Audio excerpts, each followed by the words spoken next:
Ustadz, apakah Allah masih menerima taubat kita jika kita sudah pernah berzina? Oh, kalau berzina jangan ikut-ikut saya. Kita zina sama pelacur. Gini, kalau Anda masih punya kesempatan bernyawa dan belum sampai nyawa itu ke kerongkongan, maka taubat itu sangat terbuka bagi Anda. Kecuali kalau nyawa sudah sampai ke kerongkongan, segera kembali. Bahkan ada ayat yang khusus diturunkan untuk pertanyaan Anda ini. Ayatnya ayat ke-53, surahnya surah ke-39. Ayat itu diturunkan untuk menjawab seseorang yang terlibat dengan pertanyaan Anda seperti ini dan dia mau tobat. Maka Allah turunkan ayat, qul ya ibadiyalladzina asrafu ala anfusihim la taqnatu min rahmatillah. Katakan Muhammad pada hamba-hambaku yang telah berbuat israf. Di antara israfnya mengerjakan perbuatan dosa besar. Dosa besar di antaranya zina. Ketika dikerjakan seperti itu dia mau tobat. Kata Allah, ayo tobat, jangan putus asa dari rahmat Allah Subhanahu wa taala. Kenapa ada kalimat jangan putus asa? Karena orang kalau berbuat dosa besar, setannya lebih mudah menjerumuskan dia. Karena akan dibuat kalimat-kalimat dalam dirinya seakan-akan mencegah dia untuk bertobat. Sudah, dosa kamu berbuat sudah begitu besar, nggak ada kesempatan untuk bertobat lagi. Sudah, kamu sudah terlanjur basah, berenang sekalian, tinggalkan perbuatan yang ini. Kamu medannya di sini, kamu dunianya di sini. Kata Allah, itu semua tidak benar. Saya itu adalah Tuhan rahmat, bukan Tuhan ghadab. Rahmat saya melebihi ghadab yang ada dalam diri saya. Maka rahmat itu manfaatkan. Tobat. Ayo tobat. Saya katakan, jangankan Anda, pelacurnya pun. Maaf ya, duhai perempuan-perempuan dimanapun Anda berada yang terjebak dalam pengaruh setan untuk menjajakkan dirinya sehingga disebut dengan pelacur. Maaf, saya tidak ingin memperindah bahasa ini. Saya tegaskan pada Anda ya, kalau maksiat itu istilahnya jangan dibikin sopan. Kalau dibikin sopan nanti bangga tampilannya.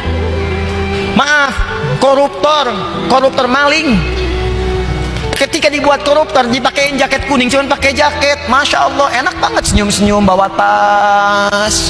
Kontingen koruptor Indonesia bawa tas, senyum, foto-foto, bilang maling. Samakan dengan ayam. Kenapa orang pencuri ayam disebut maling? Pencuri uang ratusan miliar triliun disebut dengan koruptor. Walaupun mungkin maknanya berbeda, tapi kalimatnya diperindah. Maaf, perempuan menjajakan diri di malam hari jangan disebut kupu-kupu, nggak ada hubungan. Kupu-kupu aja nggak begitu. Ya, sebut aja dengan bahasa yang menjijikkan itu sehingga orang menjauhinya. Pelacur, selesai. Laki-lakinya apa? Jangan dipersempit. Buaya aja nggak begitu. Udah sebut aja misalnya pria jahat, pria buruk, pria pezina, selesai. Tuh pria pezina tuh, bukan itu hidung belang, hidungnya sama, nggak belang dia. Katakan pezina. Begitu disebut pezina, dia akan menjauhi perbuatan itu. Ayo, tempat-tempat zina, sebut aja begitu. Ya, jangan disebut dengan kalimat-kalimat yang indah. Begitu disebut dengan kalimat yang indah, seakan-akan perbuatan itu menjadi baik. Teruskan. Pernah dengar tentang hadis ini? Seorang pelacur memberikan air minuman kepada seekor anjing. Ketika diberikan itu tiba-tiba keluar firman-Nya, dengan segala keikhlasannya dia masuk ke dalam surga. Pernah dengar hadis itu? Jangan salah baca. Kalau salah baca nanti jadi pelacur aja bisa masuk surga. Cukup cari anjing aja, anjing kasih minum surga. Kalau seperti itu enak banget.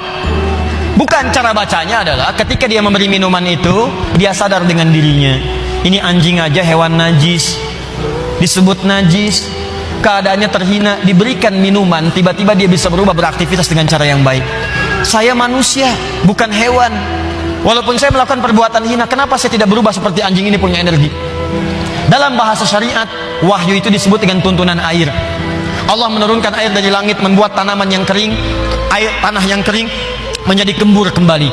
Allah menurunkan wahyu-wahyu dari langit, ajaran-ajaran, membuat hati yang kering menjadi subur kembali untuk melakukan perbuatan-perbuatan baik. Sadar dia dengan perbuatan itu, bertobat dirinya. Taubat itu yang menggugurkan dosanya, berubah jadi beramal soleh. Amal solehnya yang menjadikan dia terjamin surga di sisi Allah Subhanahu wa taala. Pelacur tobat masuk surga, pembunuh 100 orang tobat masuk surga. Maka saya ajak orang yang pernah berbuat perbuatan semacam ini, ayo tobat. Ada kesempatan. Dan jangan ditampakkan. Maksiat yang tampak hanya mengundang bencana. Ini sekarang ini sudah banyak nih, saya perhatikan orang bangga berbuat maksiat. Awas, hati-hati. homoseksual, lesbian, LGBT, macam-macam sudah bangga bikin kontes, bikin macam-macam, ngundang musibah tuh. Ngundang musibah. Dan kita doakan, kita ajak mereka dakwahi dengan lembut supaya meninggalkan perbuatan-perbuatannya.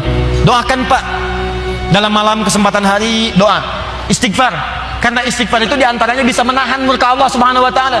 Wa ma kana Allahu liyu'adzibahum wa anta fihim. Muhammad, sepanjang kamu hidup mereka tidak akan pernah saya azab. Kalimatnya fiil. Tapi ketika nabinya meninggal, wa ma kana Allahu mu'adzibahum wa hum yastaghfirun. Kenapa yang pertama kata kerja, yang kedua kata benda? Pertama kata kerja karena di zaman Nabi setelah masuk Islam jarang orang berbuat maksiat. Setelah nabinya meninggal berubah jadi kata benda, orangnya banyak bermaksiat. Tapi kenapa azab ditahan oleh Allah? Ada kalimat di ujungnya wahum yastaghfirun, karena ada orang-orang yang masih istighfar kepada Allah Subhanahu wa taala.